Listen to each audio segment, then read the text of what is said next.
فقط یه مورد گزارش شده بود؟ بله قربان.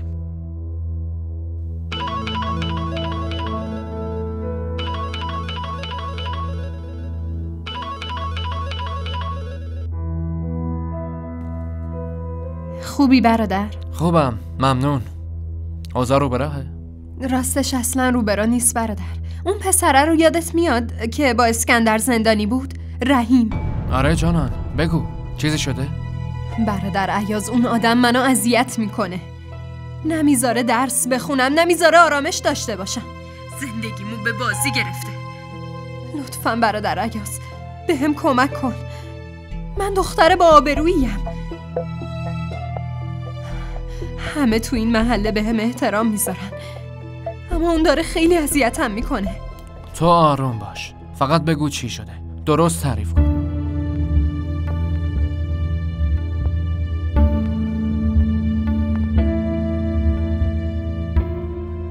خیلی خوب، نگران نباش.